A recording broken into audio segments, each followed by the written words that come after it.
Good morning. Magandang umaga sa mga viewers ko dyan. Si Dr. Cortez. And going to continue today the lessons financial management. So, dito ako nagtapos last meeting sa financing decision sa mga companies nyo. Meron kayong dalawang klaseng decision to be made. Is it debt financing or equity? We're just making a review. Nag-usapan na natin to last time. Mag-decide ka kasi kung if ever that your company is needing funds, saan maggaling yung mga additional investment, saan kuha ng pera? Pwedeng debt. Sinabing debt, you can borrow from the banks, you can borrow from financial institution, you can borrow from your friends, classmates, mag-anak. Pag isang debt. Pag sinabi ng equity, it means the owners can contribute additional capital or equity doon sa business. So of course, may kanya-kanya mga advantages. Advantage ng debt financing, you can borrow as much money as you want from the bank, right? Millions of pesos. Sa mga sa mga pag-equity naman ginamit mo, mga kamag-anak mo or friends, ang advantage naman dyan, yung interest na inyong ma-incur ay hindi masyadong mataas. Kasi hindi ka naman bibigyan masyadong mataas na interest ng kamag-anak. And pag mayroong advantage, mayroong ding disadvantages. Pag debt financing or sa bank, kakabuha ng pera. At disadvantage, very obvious yung interest expense masyadong malaki. Masyadong maraming documents to be signed. Then pag equity naman, ang iyong prefer, disadvantage, yung pangit ay limited. Limited yung pera na pwede mong makuha. It's either one that you will choose, may kanyang advantages, pros and cons. Okay, and moving on. Then before I move on to the next slide, pwede mo mag-request, subscribe naman ako, guys. Salamat po. Okay. So ito yung two sources na binanggit natin kanina. Additionally, pag equity ang ginamit mo, it can dilute or yung example, tatlo kayong mag-soso sa negosyo. No? Pag yung isa ay nag-invest ng additional equity, yan ang pinili niya equity, yung kanyang share sa property or business, lalaki. So, mauumusan yung iba. So, instead of equal yung interest, yung isa ay tataas kasi he invested more equity into the business. Sinahat mga pangit, no? Pag equity. And ito yung mga tips while taking the financial decisions. The finance manager has to take the following points into consideration. Pag finman ka or finance managers ka, maraming mga risk involved sa yung company. One risk is pag you prefer the debt financing, nangutang ka sa bangko. So, mas mataas yung risk pag sa bangko. Of course, pag sa bangko ka nangutang, at hindi mo nabayaran ka ng interest or loan mismo, yung principal, hindi mo nabayaran. So, tumatakbo yung interest, no? So, pag nag-issue ka naman ng check sa bangko to pay the debt, and you defaulted in paying the check. Walang fund yung check. So, meron kang kaso dyan. Bouncing check. So, mas mataas ang risk ng debt financing kesa equity. Kasi ang debt financing, siyempre, nanggaling sa labas ng pera. Pag equity naman, nanggaling sa loob. So, pag equity, kahit hindi mo mabayaran, wala kang babayaran dyan, no? Kundi yung dividend lang ng mga may-ari. Pwede mo namang i-defer yung yung dividend payment, no? Pag equity ang yung pinili na financing, samantalang yung interest sa debt o sa bangko, pag yan ay dinefer mo, so tumatakbo yung interest. So mas risky. Then you should also consider the cost involved in raising funds. So, of course, parehong alternative, meron silang kanya-kanyang cost o yung binabayaran kapalit ng perang kinuha mo. Example, pag sa bangko, ang cost doon yung interest na binabayaran mo sa bangko. Pag equity naman, ang cost doon yung dividend na babayaran mo doon sa mga owners na nag-invest ng additional equity. Also consider the level of control. Shareholders, when one in the organization also determines the composition of capital structure. They usually prefer the borrowed funds since it does not dilute the ownership. So itatanong mo rin, paano yung preferred ng mga owner?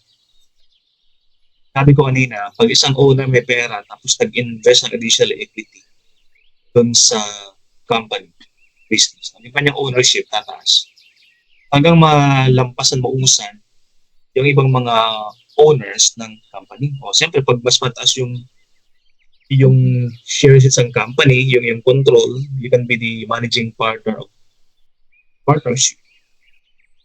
Yung control mo, tumataas, lumalakas para hindi na kayo equal when it comes to controlling the business. So, sometimes sa mga kasamang partners, hindi nila gusto yan. Ang gusto nila yung pantay-pantay, no? Ang iyong control. You should also consider the cash flow from the operation of the business. Meron din siyang say, siyempre, high cash flow enables the borrowed debt as interest can be easily paid. Pag nagbayad ka ng interest, it decreases the cash flow of the company. Yan.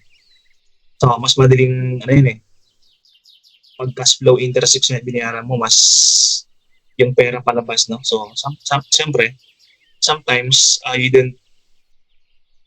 you want to save the cash flow.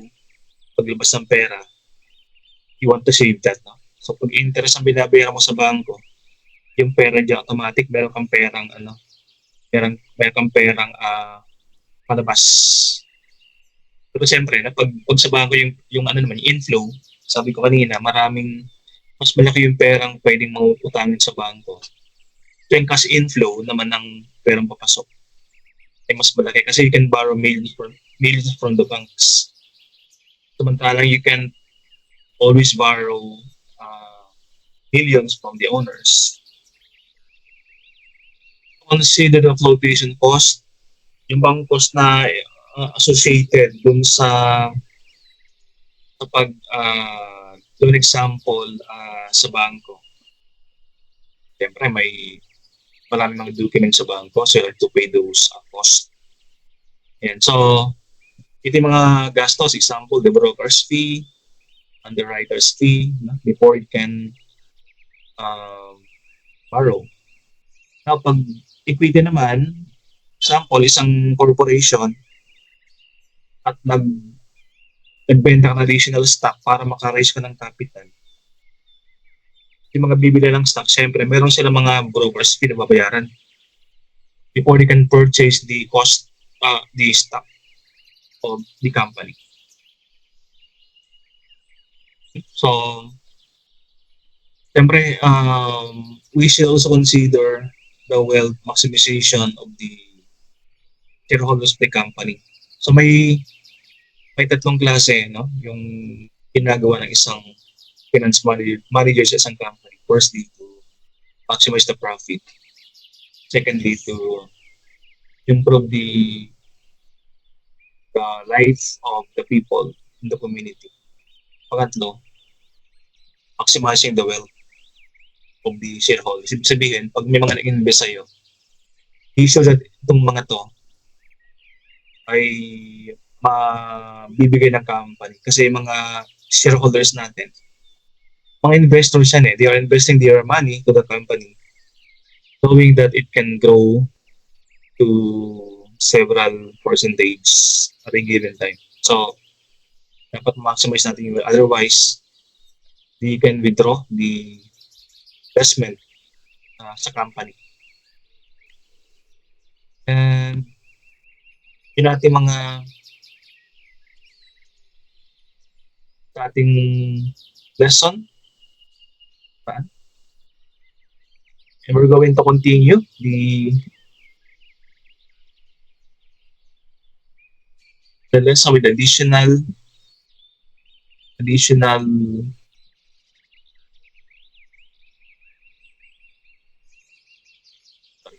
sorry for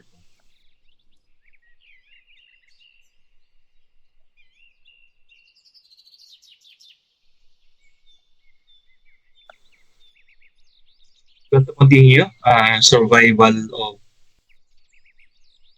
company, survival of your company. How to survive. Common naman sa atin yung yung minimizing the cost of your company. Kasi kahit marami kang benta, pero napakarami mo rin gastos. So yung net profit mo mababa din. So, preventing incurring bigger amount of cost or gastos para sa company. So you should review your costs as finance manager or owner of one company. Review your cost. The cost should be as thin as possible. Cost cutting Right? So kaya paano yun yung balance sheet? Ang balance sheet, guys, ito yung report ng inyong company na papakita kung gaano karami yung pera ng company.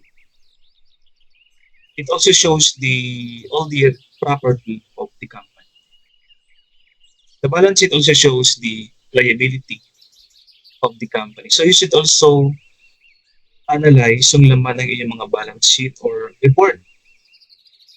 Kasi doon mo makita yung data ng company. For example, you saw in the balance sheet na mas maraming liability compared sa iyong cash. So you should be alarmed right away.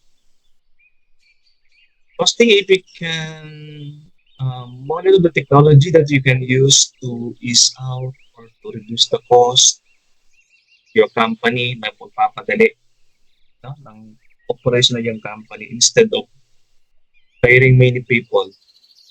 Kaya mo ka lang gawin yan kung meron ka mga software na ginagamit or application, And also the market changes. It can also help you out in preventing cost. If you monitor the changes in the market, mga bumibili, ano ba yung mga preferred or trendy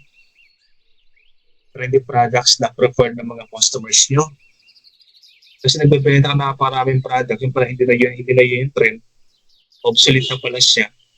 So you can dispose those products, exchange those with trendy or in-demand products to reduce the cost. Survival, contingency planning. So, as a finance manager, guys, at marami kang plans, hindi lang plan A. Meron ka mga plan B na pwedeng alternative. Pag yung plan B ay fail, meron ka pa rin plan C. Be mindful of those red flags or mga things that can go wrong, that can suddenly increase the cost of that product. So, tinitingnan mo yun, You always be prepared sa mga contingency para hindi ka ma-surprise o mabulaga. Suddenly, biglang may nag-appear na gano'n. So, contingency planning. To survive, act quickly. Don't delay in taking decisive action. Don't be shy about serving advice or getting the advice of some people if needed. Kasi ikaw ay napakagaling na. Sometimes meron pa rin mas expert sa iyo Kaya kahit ng president, di ba? They get consultant. So, always be coachable, always get the advice or consult yung mga samples sa business group nyo. Kasi they have different perspective than what you have. Alam mo, tama ka na, pero sa tingin pa lang ibang mga consultant or coaches, meron palang mas magandang alternative to be done.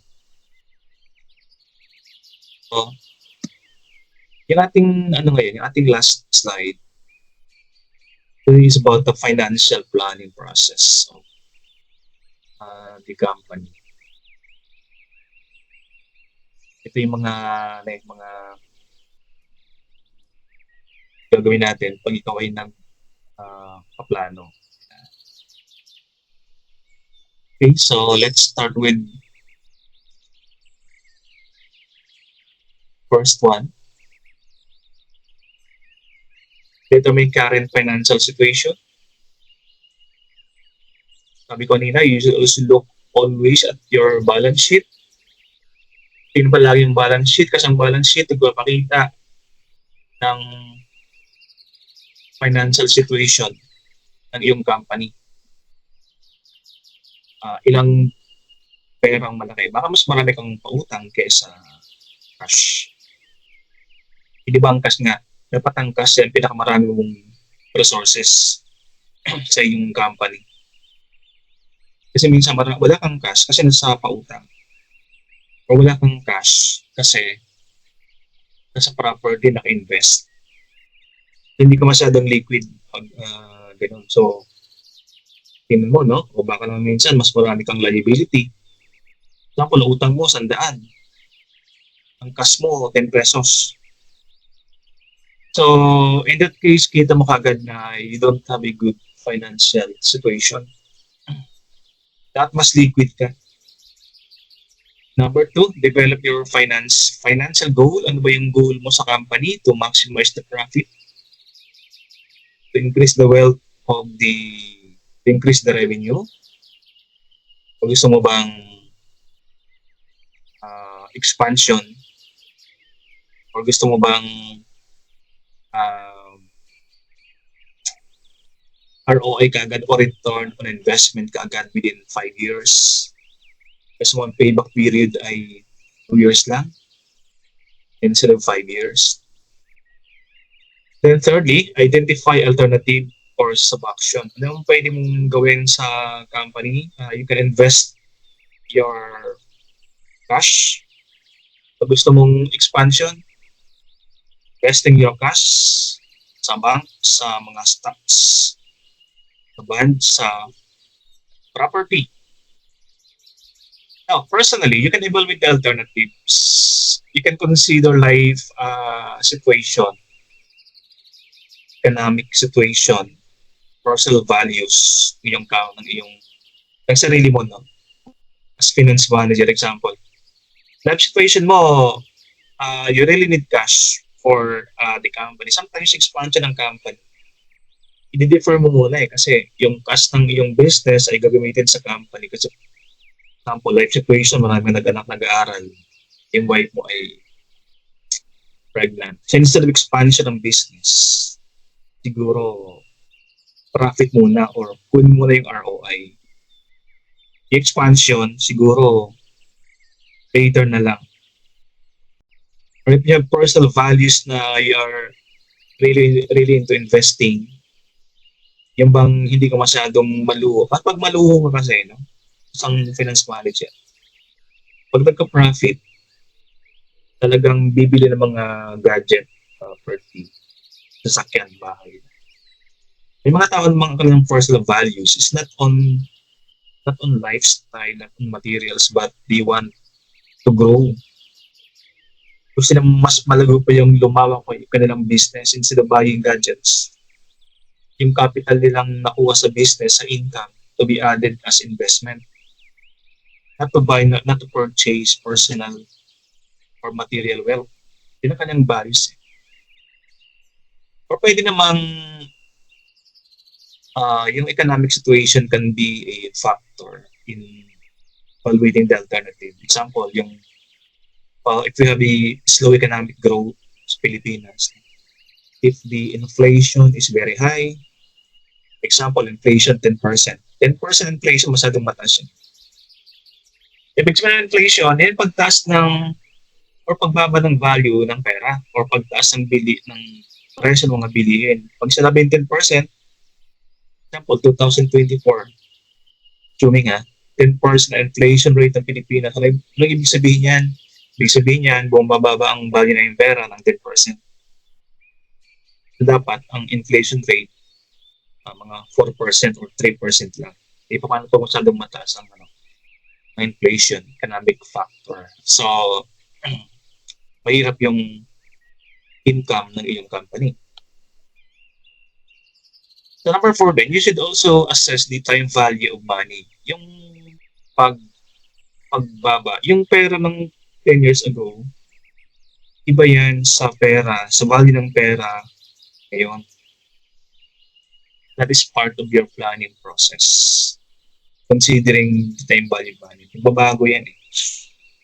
Because of ano rin yan, because of, as well of inflation. Number 5, create and implement your financial action plan. So, ang plano kasi, plano lang. Yun.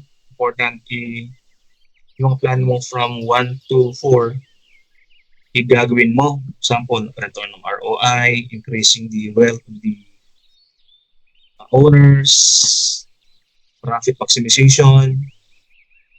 So, you should now implement.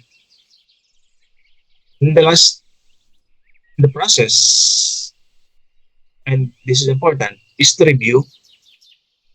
Management kasi, ang last function mo is controlling. When you review if the plan is still in accordance with what you are planning from the start. So, pag may medyo naliligaw, nalilihis, no? So, inaayos mo yan. So, dapat meron ka controlling mechanism, no?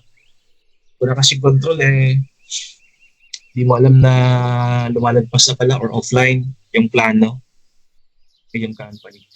So those are the lesson for week number 3 natin.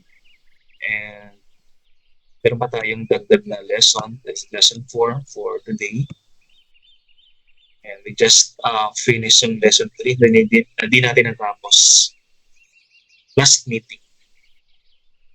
Okay, and I'm going to change the presentation.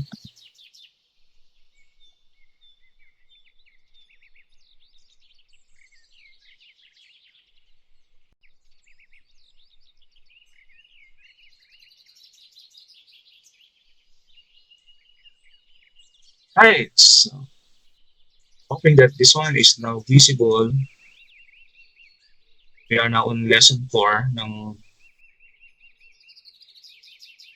financial management. The title of the lesson today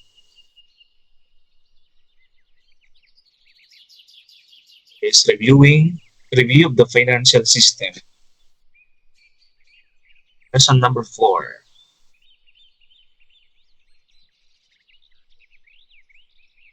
Alright. Yung mga hindi pa familiar sa akin, yung Dr. Carlos.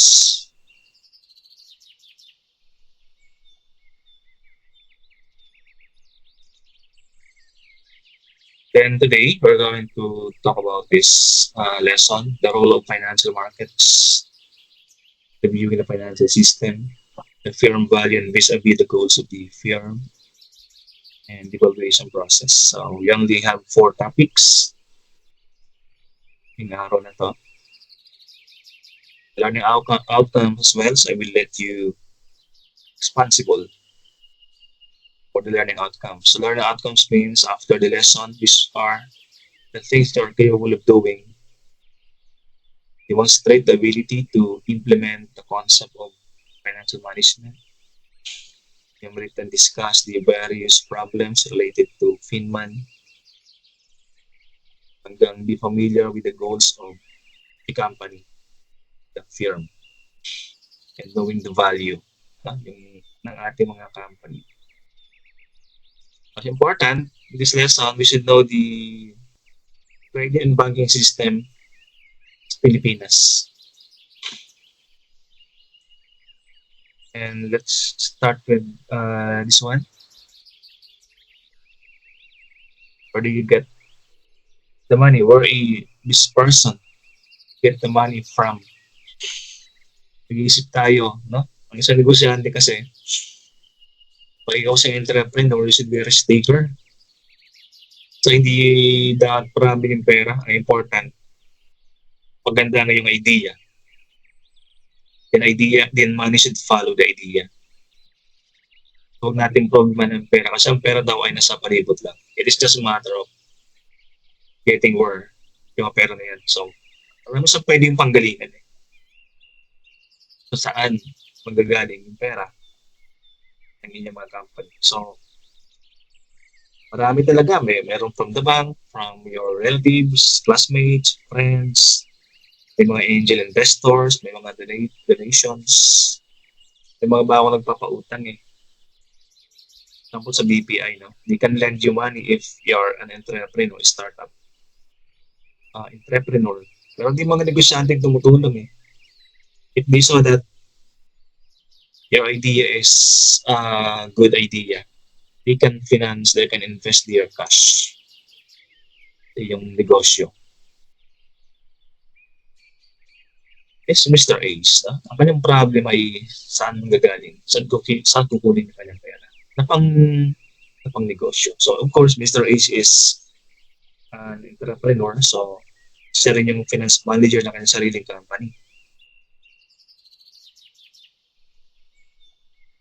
Okay, so ang pera ay pwede magaling sa capital market. Capital market is basically a market kung saan nagpapalitan ng pera. Parang sa palengke, di ba? May bumibili, may nag-provide, may nagbibenta, may bumibili ng mga paninda sa market. So, ang capital market ay ganun din. Isang place wherein you exchange, you buy, you lend money sa mga tao. Pwede ikaw nagpapautang.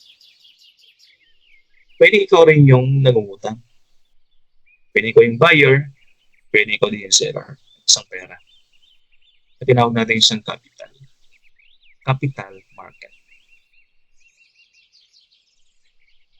Ang capital market is part of financial system. Dito nangyayari yung raising capital funds. So, anong pwede natin gawin? Pag if you want to raise capital, we can deal in shares of stocks. We can sell, we can buy bonds, and other long-term investment. Pwede kang mag-invest, pwede kang magpa-invest long-term. Pag sinabing long-term investment, ito yung mga investment na matagal siyang ginagamit mo. Kung matagal mo siyang ina-invest, like 3 years, more than 1 year yan eh. More than 1 year, 2 years, or 3 years na tumatakbo ang yung investment. Pwedeng sa bangko, pwedeng sa shares, pwedeng sa bonds. May tinawag na rin siyang long-term investment. Okay, so ang market ng mga long-term investment, mga time deposit. So investment pala guys, if you want to invest, be sure that the cash you're investing ay yung mga cash na excess. Sobrang pera mo, yun ang pinapang-invest mo.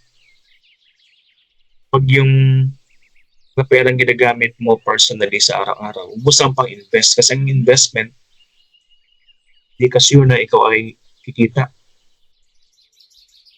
Kapag excess ka sa iyong in-invest dyan, at hindi masyadong nag-profit, so yung impact hindi masyadong malaki. Kasi anyway, sobrang pera mo naman yan. Okay, so yung market ng mga investment like bonds, equities, and mortgage, kung nag-trade, no? Nag-trade ka ng equity, ng stocks, ng bonds, property, mortgage, so ito yung capital market na tinatawag natin. Okay, so example, you can invest from the bank. Mr. Ace can invest in the bank or he can get cash from the bank. Mr. Ace or the investor can approach banks, but it will not prove to be a healthy option. Ang bangko kasi, sabi ko kanina, may mga disadvantages ang bangko. Kaya sometimes going to the bank kasi source of fund is not healthy. Unang-una, they will charge you very high interest. You can you can make a research no kung magkano yung borrowing rate sa bangko. O ikaw nangutang sa bangko, mataas yan. So not a healthy option para sa atin. So why healthy? Number two, lending of loans is a very tedious task. Bank first scrutinizes the papers, documents. So bago pa tayo ng bangko, ang dami mong sasabit yan. And then you will be filling out tons of documents, forms. Dami yan, nga, bago pa tayo eh. Then they will usually submit, example, your income tax return to be submitted. Submit your payslip, certificate of employment, or the sex registration of your company. And this will be evaluated ng bangko bago po tayo. So medyo matagal bago po tayo. Then number three reason why not healthy ang borrowing from the bank, every time consuming process, the idea, very time consuming, so this idea is not effective. Kasi matag example, 1 week ang process ng document, paano pag yung fund ay kailangan mo na in 3 days time yung inuutang mong pera, kailangan mo na yung process yung 1 week. Time consuming. So for Mr. Ace, bank option is not healthy. Now, saan ba sa dampay ng pera? If you are Mr. Ace and you are a businessman, you need funds for your business. Number two option, you can go public and get listed on the stock companies. Pag sinabing public, and you are a corporation, no? Pag sinabing public, yung mga shares ng inyong corporation ay pwede mong ibenta sa public.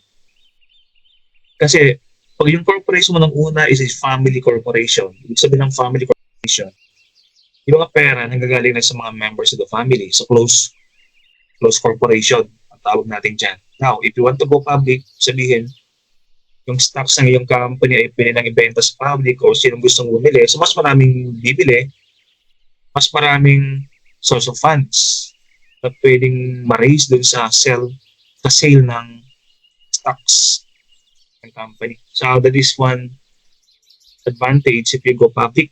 Marami ka nang magiging benta sa mga stockholders, hindi lang kasi members ng family ang bibili sa iyo. So medyo marami na yan. Okay, so types of capital, primary market, the secondary market. Saan nanggagaling yung mga pera? Dalawang klase ng market. Dalawang klaseng pwedeng pagbentahan, no? Ng iyong capital or pera. Ang primary market kasi, capital market investment takes place through the bond market and the stock market. So pwede kang bumili ng stock, pwede kang bumili ng bond. Ayan. So the capital market is basically the financial pool in which different companies as well as the government can raise long-term funds. So pwedeng magbenta ng government, pwedeng mag-isang fund ng government. Example, nakang pera, o walang pera yung government. Yung government pwede magbenta ng bonds para mayroon pang pera na tinatanggap. Para yung government mayroong tatanggap yung pera. Ang isang company, pwede rin siya magbenta ng bonds. Example, ang bonds ay para sa long-term promissory note ng bonds. Example, wala kang perang pang expand ang iyong business. So para magkaroon ka ng pera, mag-i-issue ka ng promissory note, magbebenta ka ng bonds sa mga tao. Example, ako yung company. Tapos sabi ko sa mga tao, sino gustong bumili ng bonds? 10,000 pesos ang isa. After 3 years, babayaran namin kayo ng 10,000 plus 2,000 na interest. So marami kang may mga magiging buyer ka dyan. Kasi after 2 years time, may dagdag na 2,000 na interest. So nagkaroon ka ng pera ngayon. na pwede magamit sa company. That is long-term kasi 2 years, no? Ang long-term investment kasi more than 1 year kung in-invest or binibenta. Okay, so, sample ng bonds ng BPI Capital Corporation. So, example in BPI wants to raise capital. Ang gagawin niya, magbebenta siya ng bonds. Right? So, magkano yung amount ng bonds? Sabihin natin 10,000. Okay? Tapos ito, pag binili mo itong bonds sa BPI Corporation for 10,000, after 3 years, meron siya additional na 3.25%. 3.25%. That is the interest na iyong ma-earn sa BPI. No? Example, ang value ng bonds, ang treasury bonds ay 100,000 pesos. Binili mo yan sa BPI. Yung sabi ng BPI, after 3 years, no, bibigyan ka namin ng interest. 3.25% ng 100,000. So we compute, magkano bang 3% ng 100,000? The 3% of 100,000 is 3,250.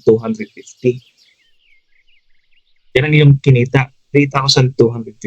That is 3.25% multiplied by 100,000 pesos. Ano nangyari? Maraming bumili ng bond sa BPI. Hindi natin 100 ang bumili. So 100 person times 100,000. Yan ang kinita ng BPI.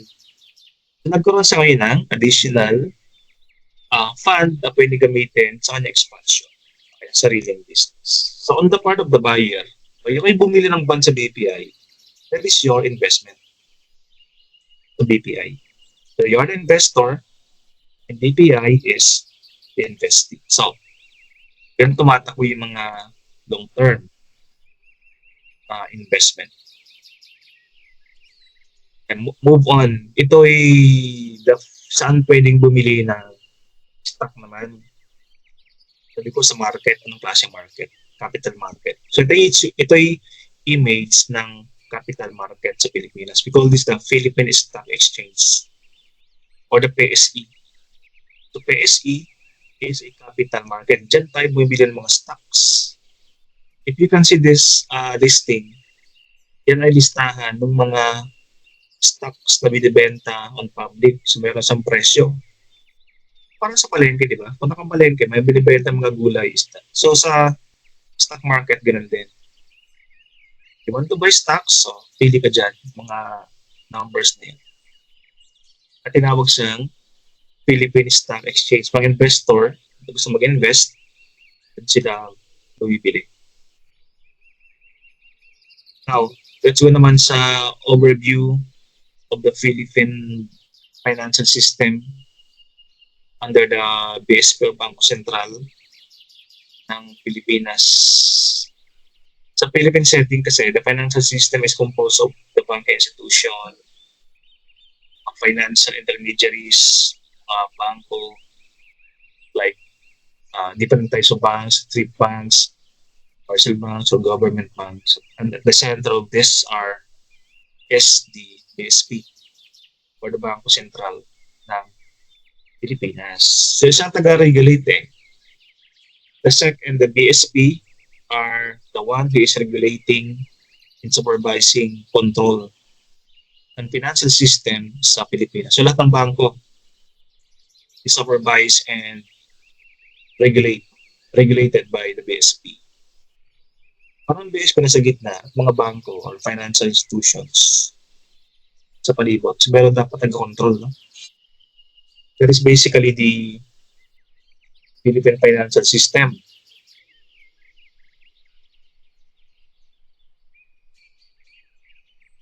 So the elements of the finance system, ano yung mga laman? Ano yung mga nag-interact na mga factors or organization sa loob ng isang financial system ng Pilipinas? The financial system is a term used to finance or describe the system that allows money to go between the savers and the borrowers. The main elements of the system are composed of institutions, bangko, the markets, yung lugar, yung bilihan, the instruments. So we have 6 elements in the financial system ng Pilipinas. Ito yung mga interacting parties sa loob ng system. So primary, napaka-obvious, mga bangko. The financial institutions, sila nag-offer ng finances, nagbibenta ng finances, nag-offer investment sa mga investors. Example ng financial institutions are the following. Yung bangko, pag sinabing bangko, may mga bangkong credit banks, may mga bangkong government, may mga bangkong commercial. At kasama din sa bangko, yung mga credit unions, mga building societies. Yung pangalawa na type of financial institutions are the insurance and the pension companies. Yung pangatlo na mga financial institutions are the investment or funding companies. So investment brokers. Pag mag-invest kasi sa stocks and you don't know anything about stocks, pero meron kang pera, no? Then, meron kang pera, nalo ka 1 million. Hindi may nagsabi sa yung invest ka ng stocks. Wala ka naman talagang skills or knowledge about stock. So you need somebody to do the investing for you. Ito tinatawag natin mga investing brokers o stock brokers, tawag natin sa kanila. So yung mga institution, the banko, the credit unions, and the investment or brokers. The banks. Then financial market, sitting lugar wherein the buyer and the seller of goods, not seller of goods, but seller, provider, or buyer of funds ay nangyayari. Ayan, yung PSE kaninang sinasabi ko, the Philippine Stock Exchange is an example of market, financial market. Yung banking industry is a part of financial market. Sabihin, we can imagine sa palengke, dyan nangyayari yung bilihan ng goods and services. Diba? You can imagine, yung bilihan, bintahan ng stocks and bonds is not exactly like the commodity market. Pero para sa ganitong maingay din, yung stock market sa Makati. Yan. Sa bangko rin, di ba? You go to the bank, example, Sunday. Habang galing ko ng bangko, land bank, ang daming tao. Kasi first working day of the week kahapon, Tuesday. So, ang daming tao sa bangko. Hindi maingi masyado, pero marami rin tao. Kasi may nangyaring transaction. Okay. So the next element are the instrument, the financial instrument na ginagamit natin sa market. Ito yung pera, cheque, mga document, yung cash, bonds, or other asset like investment or securities. Kasi may mga value yan. No? Yung pinapang-trade mo, binibenta, pinapalit, may mga value kasi yan. Yung bonds, meron siyang value. Yung stock, meron siyang value. Yung cash, meron din. Tulad na ito, sample ng certificate of title. Pag sinanla mo yung sa credit sa mortgage company, sinanla mo yan, that is the instrument. At mayroon siyang bangko. Di ba? Pag sinanla mo yan, ang kapalit pera. Okay? So, that is an instrument. Meron siyang value depending on the value of the land na nakalagay dyan sa instrument na yan. And yung cash is also the instrument na tinatawag natin. E-bonds. Yung mga instrument na ating pinagpapalit, binibenta o binibili sa financial market. At yung rin, yung stock, yung certificate of stocks din na hawak-hawak. Kasi Pag bibili ka ng stock, example ng San Miguel Corporation, bibigyan ka nila ng, ng certificate of stock ownership. Hawak-hawak mo yun. That is the instrument. It shows kung magkano ang investment mo dun sa particular company or corporation.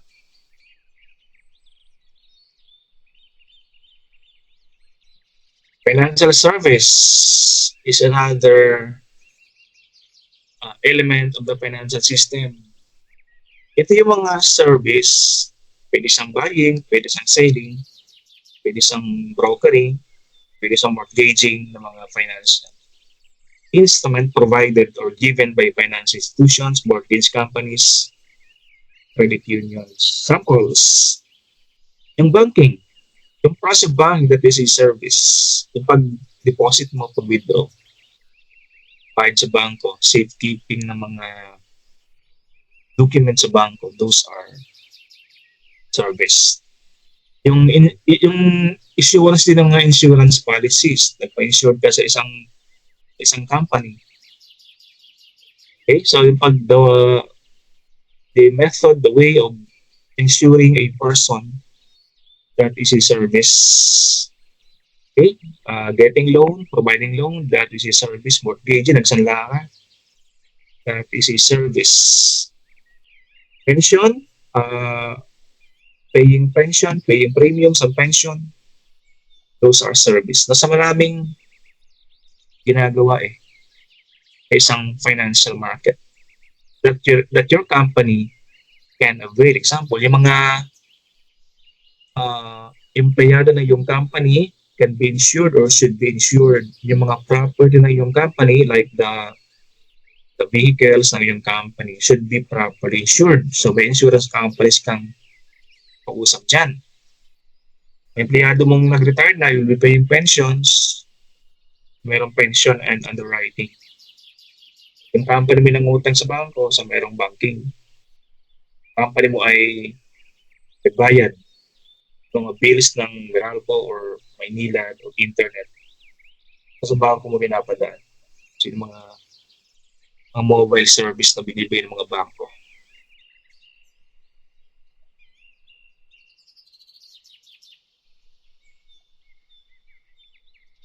Financial practice are the guidelines. So, para sa palengke rin, may sinusunod din mga guidelines. Example, mga oras bubukas ang palengke. Anong oras nagsasarado yung palengke. Sa stock market din, capital market din, is stock market, no? Meron ding opening yan. Example, 8 o'clock ng umaga hanggang 5 o'clock ng hapon.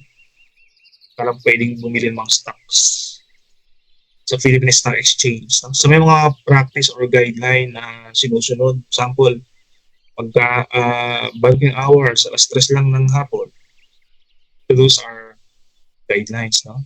Yung pag-issue ng cheque, magkanong penalty, mag-bounce, ilang araw ang clearing ng cheque.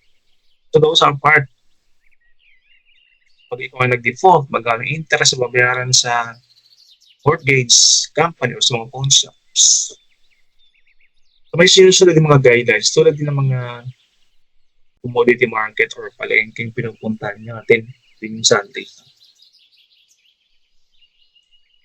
Okay, and I know this one is the last slide. Financial transactions or the actual exchange. So, ito na yung, if you will avail the service ng mga financial institution, ito na yung transactions na pwede natin gawin. So, marami yan sa bangko pa lang. Dahil mo pwedeng gawin sa bangko, di ba? You can deposit, you can deposit time deposit, you can invest in the bank, you can do a trust fund sa bangko, you can pay your bills, you can have a financing ng isang bagong sasakyan, isang bagong bahay. May financing service din ng mga bangko eh. So, ganun din yung mga mortgage company. You can own, you can mortgage or your property, sakyan, alahas, ng titles. No? So, marami na kanya-kanyang institution, kanya-kanyang transaction na pwede mong gawin.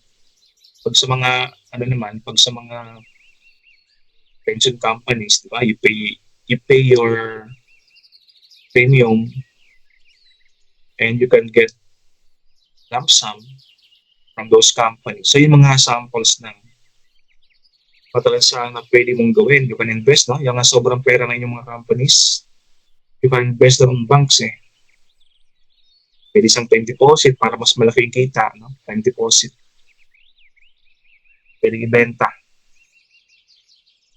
And so those are our topics for lesson 4. Hoping that you get something. I want to credit Google for my photo na ginamit ko sa presentation na to. And with that, people, thank you for viewing and sa ating pa mga susunod na mga lessons. Hoping that you will stay sa mga next video ko. And with that, I'm saying my goodbye for the meantime and see you people. See you next time.